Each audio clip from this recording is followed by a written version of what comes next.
ایک صاحب مجھ سے الجھ پڑے. کل ڈاکٹر اسرار احمد صاحب کا ایک کلپ دیکھا تو چند دن پہلے, اچھا کلپ تھا. امام ابو حنیفہ کو انہوں نے بڑا اچھا ڈیفائن کیا. آج کل لوگ یہ کرتے ہیں نا کہ امام بخاری اور امام ابو حنیفہ کو ایک دوسرے کے مقابلے میں لا کے کھڑا کر دیتے ہیں. دیکھو امام بخاری تو حدیث کے اتنے بڑے عالم, وہ کیا کہہ رہے ہیں, اور امام ابو حنیفہ کیا کہہ رہے ہیں.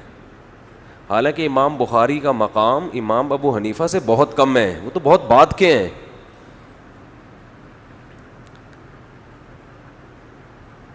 امام ابو حنیفہ تو انہوں نے تو صحابہ کی زیارت کی ہے. امام ابو حنیفہ کے شاگرد تھے امام محمد, بہت چھوٹے تھے عمر میں. امام محمد کے شاگرد تھے امام شافعی. امام شافعی کے شاگرد تھے امام احمد ابن حنبل. امام احمد بن حنبل کے بعد امام بخاری ہے. تو کتنی پشتوں کا فرق ہو گیا. امام ابو حنیفہ نے جو حدیث کا علم حاصل کیا ہے براہ راست علی اور عبداللہ بن مسعود کے شاگردوں سے حاصل کیا ہے, براہ راست. اس میں لمبی لمبی سندیں نہیں تھیں اس وقت. تابعین اور صحابہ کو اپنے سامنے نمازیں پڑھتے ہوئے دیکھا. وہ تابعین, وہ صحابہ جو ابھی نبی کے دور کے بالکل قریب قریب ہیں, ان میں بہت سو کو حدثنا فلان قال حدثنا فلان کی ضرورت نہیں تھی. مشاہدے کا علم تھا, مشاہدے کا.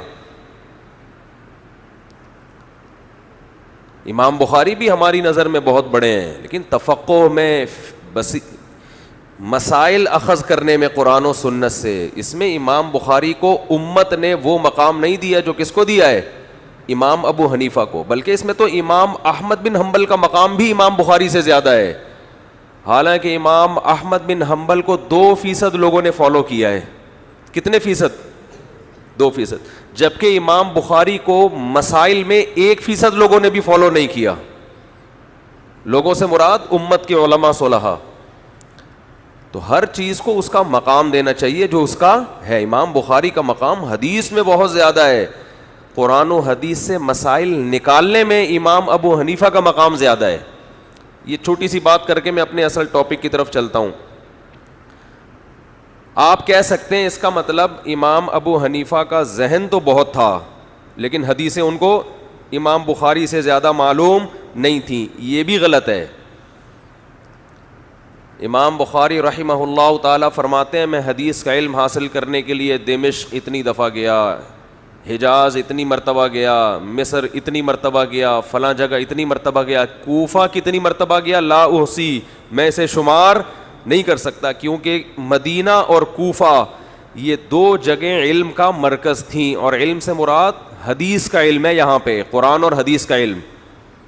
کیونکہ مدینہ تو مدینہ ہے بہرحال, نبی کی آخری آرام گاہ, صحابہ تابعین تھے. کوفہ میں بھی حضرت عمر کے دور میں عبداللہ بن مسعود گئے ہیں, اور حضرت علی موو کر کے ہجرت کر کے کہاں چلے گئے تھے, کوفہ.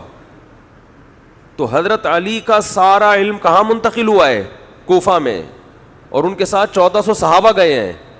تو اس لیے آپ قرآن جس قراءت پہ پڑھتے ہیں وہ بھی کوفہ کی قراءت ہے. یعنی ہم جو قرآن پڑھ رہے ہیں نا, یہ قاری کہاں کے تھے, کوفہ کے قاری تھے, جن کی قراءت پوری دنیا میں مشہور ہوئی ہے. یعنی قرآن اس امت نے کوفہ کے لوگوں سے سیکھا ہے. اور امام بخاری کہتے ہیں میں ہر جگہ حدیث کا علم حاصل کرنے گیا ہوں متعین مقدار میں. کوفہ اتنی دفعہ گیا ہوں کہ میں شمار نہیں کر سکتا. اس کا مطلب کوفہ میں حدیث کا علم سب سے بولو زیادہ تھا, کیونکہ عبداللہ بن مسعود اور حضرت علی کے شاگرد تھے وہاں پہ. تو امام حنیفہ تو ہیں ہی کوفہ کے, انہوں نے تو براہ راست ان لوگوں سے علم حاصل کیا ہے.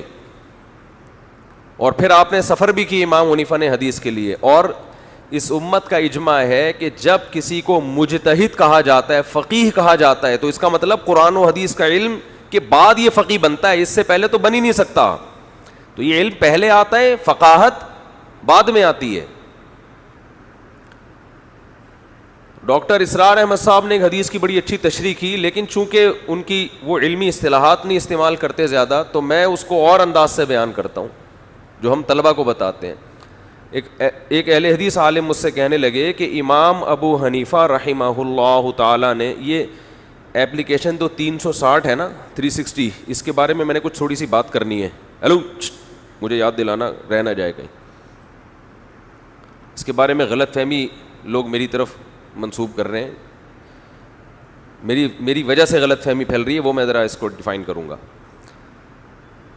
انہوں نے کہا کہ امام ابو حنیفہ رحمہ اللہ تعالیٰ کا مسلک یہ ہے, محدث تھے نا, ان کا مسلک یہ کہ ایمان بڑھتا بھی ہے اور بولو گھٹتا بھی ہے. امام ابو حنیفہ کہتے ہیں ایمان نہ گھٹتا ہے اور نہ بول لو نا بڑھتا ہے. آپ جب بھی امام ابو حنیفہ کا قول پہلی نظر میں دیکھیں گے نا, پہلی نظر میں آپ کو ایسا لگے گا قرآن و حدیث کے خلاف ہے. اسی چیز سے ہمارے بہت سے اہل حدیث بھائیوں کو دھوکا ہوا ہے. ان کو لگا کہ امام حنیفہ کے پاس حدیث کا علم نہیں تھا یا وہ قرآن حدیث کے خلاف چلتے تھے. پہلی نظر میں لگے گا آپ کو ایسا, لیکن فقیہ اسے کہتے ہیں جو بہت ڈیپ میں جا کے, بہت گہرائی میں جا کے حدیث کو اور قرآن کو ڈیفائن کرتا ہے. اگر ایسا ہی ہوتا کہ حدیث لی اور عمل کرنا شروع کر دو, پھر فقاہت کی ضرورت نہیں تھی. اور فقاہت کی ضرورت خود حدیث سے ثابت ہے. رسول اللہ صلی اللہ علیہ وسلم نے فرمایا, صحیح حدیث ہے, ناصر الالبانی نے اس کو صحیح قرار دیا ہے, فرمایا بلغوا عنی ولو آیا, جو کچھ مجھ سے سنو آگے پہنچا دو. حدیث میں آتا ہے رب حامل فقہ غیر فقیہ, کچھ لوگ علم کی بات جانتے ہیں مگر سمجھتے نہیں ہیں. تو آگے پہنچاؤ گے, عین ممکن ہے جس کو بتا رہے ہو وہ تم سے زیادہ اس کا اچھا مطلب جانتا ہو. تو اس میں تو نبی نے خود فرمایا ہے کہ اس امت کو اللہ نے 2 حصوں میں ڈیوائڈ کیا ہے. ایک فقہا جو ایسا مفہوم بیان کریں گے جس کی طرف تمہاری توجہ نہیں جائے گی, اور کچھ ہوں گے جو حدیث کے ظاہر کو لے رہے ہوں گے, وہ اس گہرائی میں نہیں جائیں گے. تو وہ مجھ سے کہنے لگے کہ امام حنیفہ کہتے ہیں کہ ایمان نہ گھٹتا ہے نہ بڑھتا ہے. قرآن میں جو جگہ جگہ آتا ہے کہ یزیدہم ایمانا زادہم ایمانا, کہ صحابہ کا ایمان کیا ہو گیا, بڑھ گیا. غزوہ احزاب کے بارے میں ہے نا کہ لوگوں نے بتایا کہ لوگ تمہارے خلاف جمع ہو رہے ہیں, فخشوہم, ان سے ڈرو. تو صحابہ بجائے ڈرنے کے, غزوہ احد میں ایسا ہوا تھا نا کہ تو فزادہم ایمانا, قرآن کہہ رہا ہے بجائے ڈرنے کے ان کا ایمان اور زیادہ بڑھ گیا. تو جگہ جگہ قرآن میں آتا ہے کہ جب ہماری آیات نیک بندوں پہ تلاوت کی جاتی ہیں تو ان کا ایمان بڑھ جاتا ہے.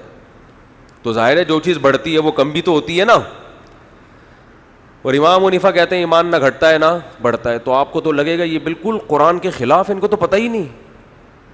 جس کو اتنا نہ پتا ہو وہ مجتہد یا فقیہ یا امام تو دور کی بات, میرا خیال ہے یہ تو وہ تو اس کا مطلب انہوں نے ناظرہ قرآن بھی نہیں پڑھا, ابھی دیکھ کے بھی نہیں پڑھا ابھی تک. اتنی موٹی موٹی آیتیں ان کی نظر سے ہو جلیں. یہ وہی ہے جیسے ایک جماعت المسلمین والے نے کہا کہ قرآن میں تو لکھا ہے کہ مائیں اپنے بچوں کو 2 سال دودھ پلائیں گی, اور امام حنیفہ کہتے ہیں 2.5 سال. میں نے کہا یہ آیت 15ویں صدی میں آپ کو معلوم ہے جبکہ آپ پراپر عالم بھی نہیں ہو. تو امام ابو حنیفہ جو صحابہ کے شاگرد تھے, پوری زندگی قرآن و سنت میں لگا دی انہوں نے, ان کو اتنا بھی نہیں پتا ہوگا کہ قرآن کہہ رہا ہے کتنے سال ہے. یہ مجھے معلوم ہے آیت, آپ کو معلوم ہے. تو میں نے کہا اس کا مطلب پھر امام حنیفہ نہیں تھے, وہ تو اس سے تو ایک ہماری پہلی کلاس کا بچہ جس نے ناظرہ پڑھا ہوا ہو نا, ترجمہ پڑھا ہوا ہو, اس کو زیادہ آتا ہے اس کا مطلب. میں نے کہا امام ابو حنیفہ رحمہ اللہ تعالیٰ کو وہ آیت بھی آتی تھی جس سے 2 سال کا پتہ چل رہا ہے, وہ بھی آتی تھی جس سے 2.5 کا پتہ چل رہا ہے. آپ کو صرف یہ والی آتی ہے, وہ والی نہیں آتی. تو اسی وہ ابھی میرا ٹاپک نہیں ہے, وہ 2-2.5 سال وہ موضوع نہیں ہے. تو قرآن میں یہ جو آتا ہے نا کہ ایمان بڑھتا ہے ایمان گھٹتا ہے, امام حنیفہ کہتے ہیں اس سے مراد ہے ایمان کی کیفیات کا بڑھنا. اصل ایمان 100% یقین کا نام ہے. اگر وہ گھٹا تو 99% ہو جائے گا, اور 99% کا مطلب شک پیدا ہو گیا ہے. شک کی وجہ سے انسان اسلام سے خارج ہو جاتا ہے. آپ کو اللہ رسول پر ایمان 100% رکھنا ہے. اس میں اگر شک پیدا ہو گیا تو پھر یہ ایمان نہیں ہے. کیفیات بڑھتی بھی ہیں گھٹتی بھی ہیں. یہ جو قرآن کہہ رہا ہے ایمان بڑھتا ہے, ایمان سے مراد ہے ایمان کی کیفیات بڑھتی ہیں, اصل ایمان نہیں بڑھتا. اس کی مثال ایسے ہے، آپ کو 10 آدمیوں نے آ کے بتایا کہ اللہ نہ کرے خدا نہ خواستہ فلاں جگہ پہ بم پھٹائے اور لاشیں بکھری ہوئی ہیں، آپ یقین کر لو گے 100%، اس لیے کہ 1 نہیں 2 نہیں 3 نہیں 4 نہیں 5 نہیں 6 نہیں 7 نہیں 8 نہیں 9 نہیں 10 آدمی بیان کر رہے ہیں، 10 کے 10 جھوٹے نہیں ہو سکتے، آپ قسم اٹھا سکو گے بھائی بم پھٹائے، 100% یقین ہو گیا آپ، اور آپ کو تھوڑا سی گھبراہٹ بھی ہوگی، یار کیا منظر ہوگا، لاشیں بکھری ہوئی ہیں، یہ ہیں وہ ہیں، لیکن جو لوگ اس موقع پہ اپنی آنکھوں سے دیکھ رہے ہوں گے ان کو بھی 100% یقین ہوگا، لیکن اس یقین کی کیفیت اور آپ کی کیفیت میں زمین اور آسمان کا فرق۔ وہ جو اپنی آنکھوں سے دیکھ رہے ہوں گے آئندہ بم کا نام سن کے بھی بے ہوش ہو جائیں گے وہ، اور آپ 15 شعبان کو شب برات کے پٹاخے تیار کر رہے ہوگے، کیونکہ آپ نے سنا ہے۔ یقین آپ کو بھی 100%، یقین ان کو بھی، ہمیں بھی 100% یقین ہے جنت برحق، جہنم برحق، اللہ بھی ہے، رسول بھی ہے، قبر کا عذاب بھی ہے، دیکھا نہیں ہے۔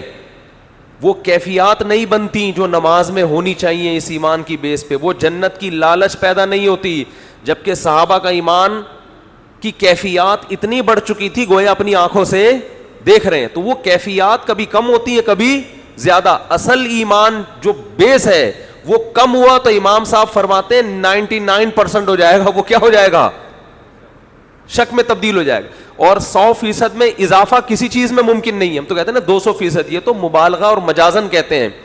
100% کا مطلب کسی چیز کو 100 فرض کر لیں تو اس میں 100، اب اس میں اضافہ ہو سکتا ہے 101، کیا ہو گیا بھائی، 100% میں ہم کہتے ہیں 101%، یہ جملہ اصولی اعتبار سے غلط ہے، یہ جملہ اصولی اعتبار سے 101%، فی کہتے ہیں میں، صد کہتے ہیں 100، یہ 100% بھی عجیب ہی لفظ ہے اردو کا، 100 کا لفظ اردو سے لے لیا، فی کا لفظ عربی سے لے لیا، صد فارسی سے لے لیا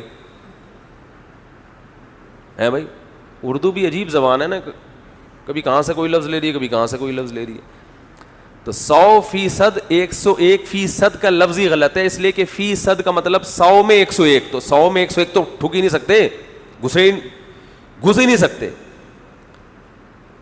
نہیں آئی بات، جیسے آپ تو ایسے 4 دیگیں ایک دیگ میں پکائی ہم نے، تو نہیں ہو سکتا بھائی، 4 دیگیں بھر کے ہم نے، فل بھر کے ہم نے ایک دیگ میں پکائی تو پک سکتی ہیں، یا تو وہ دیگ 4 دیگوں کے برابر ہوگی تو پکیں گی۔ تو میرا مقصد ابھی یہ موضوع نہیں ہے، میرا مقصد یہ ہے کہ یہ جو آج کل مارکیٹ میں چیزیں آئی ہوئی ہیں مختلف قسم کی، ان چیزوں سے اپنے آپ کو بچائیں۔ لفاظی ہے، لفاظی، عمق نہیں ہے، علم میں گہرائی نہیں ہے۔ تو آپ صلی اللہ علیہ وسلم نے فرمایا اللہ تعالیٰ علم کو علماء سے اٹھائے گا، افراد اٹھنا شروع ہو جائیں گے قرآن و سنت کو ڈیفائن کرنے والے، پھر پبلک گمراہ ہونا شروع ہوگی۔ پھر آپ نے فرمایا لوگ جاہلوں کو اپنا سردار بنا لیں گے، بابا بنائیں گے جاہلوں کو، اور کہیں گے ہمارا کوئی بابا نہیں ہے، حالانکہ تم نے علماء کو چھوڑ کر کس کو بابا بنا لیا، جو عالم ہی نہیں ہے، ان کو بابے بناؤ گے، کوئی پروفیسروں کو بنائے گا، کوئی جو ہے نا ڈاکٹروں کو بنائے گا، کوئی ایک صدر تھے ریٹائر ہوتے ہی تفسیر لکھ دی انہوں نے، ابے بھائی تمہارا کیا کام ہے تفسیر لکھنے کا۔ کل میری ایک عالم سے بحث ہوئی کرونا پہ نا، وہ بڑی بحث کر رہے تھے کرونا، میں نے کہا دیکھیں یہ آپ کا ٹاپک نہیں ہے کرونا، یہ ڈاکٹروں کا ٹاپک ہے یہ ڈاکٹروں کا ٹاپک ہے، ویکسین لگانی چاہیے کہ نہیں لگانی چاہیے، کرونا پھیل رہا ہے کہ نہیں پھیل رہا ہے، یہ کس کا ٹاپک ہے؟ تو کیوں آپ ڈاکٹروں کی فیلڈ میں آپ بولتے ہیں بھائی مجھے نہیں پتا۔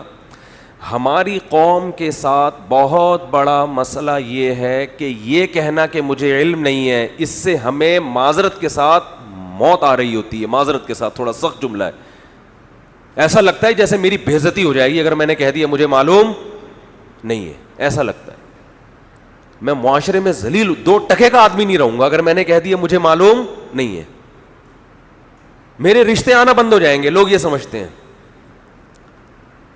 لوگ میری عزت کرنا چھوڑ دیں گے اگر میں نے یہ کہہ دیا کہ مجھے معلوم نہیں ہے۔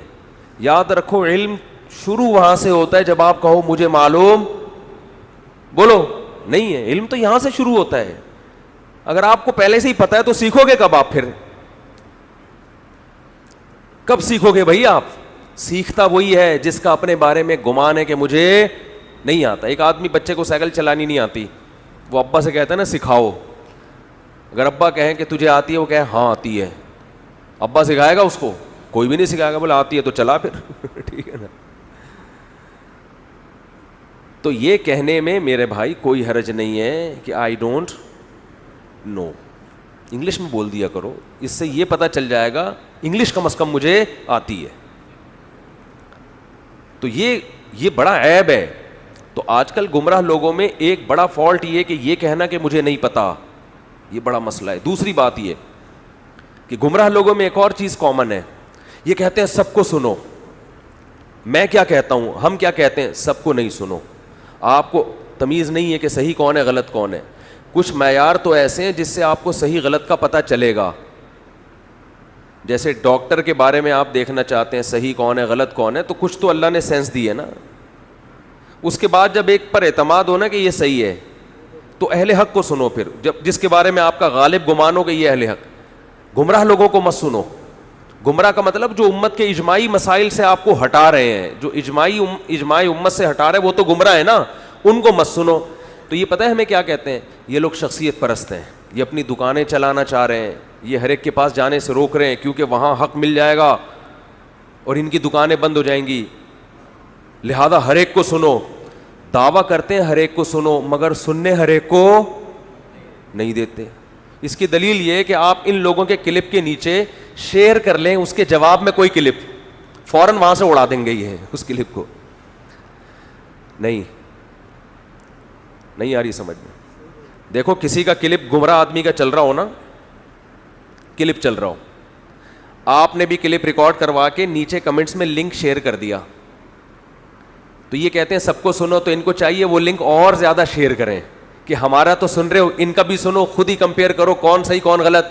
آپ تجربہ کر کے دیکھ لیں, یہ سب سے پہلے وہ لنک اڑائیں گے. کیا مطلب, ان کو بالکل بھی نہ سنو. تو یہ صرف لفاظی ہے کہ سب کو سنو, ورنہ ان کی جو عمل بتا رہا ہے صرف مجھے سنو. میرے جواب میں اگر کسی نے کلپ ریکارڈ کروا کے لنک شیئر کر دیا ہے تو میں اس کو اڑا دوں گا. کوئی پتھر سے نہ مارے میرے دیوانے کو, بم کا زمانہ اڑا دو سالے کو. حقیقت ہے نا. تو کہتے ہیں سب کو سنو سب کو سنو. جب ہم لنک شیئر کرتے ہیں, چلو جی محترم نے یہ جواب دیا ہے تو آپ سب کو سنو, لنک یہ بھی شیئر کرنا چاہیے, تو وہ اڑا دیتے ہیں, اس کو نہیں سنو. اس کا مطلب یہی ہوا نا, صرف مجھے کو سنو.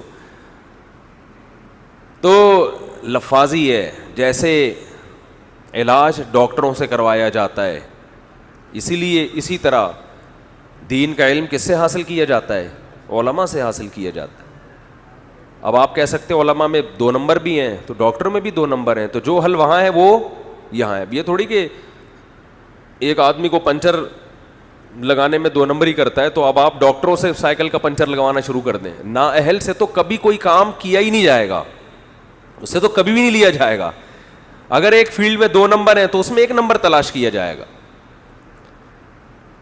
یہ جو حکمت کی باتیں ہیں نا, ہلدی کے فضائل, یہ حکیموں کو زیادہ پتہ ہوتے ہیں. کالی مرچ کیا کرتی ہے, اس میں ڈاکٹر لوگ اکثر دیکھا ہے ان کو نہیں پتہ ہوتا زیادہ. اب ہلدی یہ حکیم لوگ بولتے ہیں بھائی گرم دودھ میں ڈال کے پیو, درد ٹھیک ہو جائے گا. ڈاکٹر کہے گا سیدھا پیناڈول پھانک لے بھائی تو, اس کو ہلدی کا نہیں, عام طور پہ نہیں پتہ ہوتا. جو جس کی فیلڈ ہے میرے بھائی اسی پہ جچتی ہے. تو میں بات لے کے چلا کہاں سے ہے, آزادی پہ بات لے کے چلا تھا. وہ میں ابھی پھر میں بے رب سا بیان ہو گیا. خیر میں یہ عرض کر رہا تھا کہ وہ انہوں نے بڑی اچھی ایک ڈاکٹر اسرار احمد کی اسپیچ کل میں نے سنی, کسی نے لنک بھیجا, کل نہیں کچھ دن پہلے سنی تھی, کہ امام ابو حنیفہ رحمہ اللہ تعالیٰ کی جو فقات. اچھا لوگ کہتے ہیں کہ امام بخاری کو لوگ زیادہ مانتے ہیں, امام بخاری کو حدیث میں مانا جاتا ہے زیادہ, فقہ میں امام بخاری کو زیادہ نہیں مانا جاتا. اس میں تو آدھی سے زیادہ امت امام ابو حنیفہ کو فالو کرتی ہے. جب فقہ میں امام کی بات آتی ہے تو اس میں امام بخاری کا نام نہیں آتا, حتیٰ کہ امام بخاری کے شاگرد بھی ان کا نام نہیں لیتے. امام بخاری کے شاگرد ہیں امام ترمذی. جب ترمذی میں کوئی حدیث بیان کرتے ہیں تو جہاں حدیث کی سند کی بات ہوگی وہاں امام بخاری کا تذکرہ کرتے ہیں کہ امام بخاری نے اس کو صحیح کہا ہے, ضعیف کہا ہے. لیکن جہاں مسائل کی بات ہوگی کہ اس حدیث سے جو مسئلہ سمجھ میں آ رہا ہے, تو اس میں کہیں بھی امام بخاری کی رائے وہ پیش نہیں کرتے. وہاں امام شافعی کی, امام ابو حنیفہ کی, امام مالک کی یا امام احمد بن حنبل کی, ان حضرات کی رائے کو پیش کرتے ہیں, سفیان ثوری کی رائے پیش کرتے ہیں, عبداللہ بن مبارک کی رائے پیش کرتے ہیں. سمجھ رہے ہو بات کو کہ نہیں سمجھ رہے؟ تو علم اگر حاصل کرنا ہے نا تمیز سے, پراپر طریقے سے حاصل کرو, ہر چیز کا پتہ چلے گا.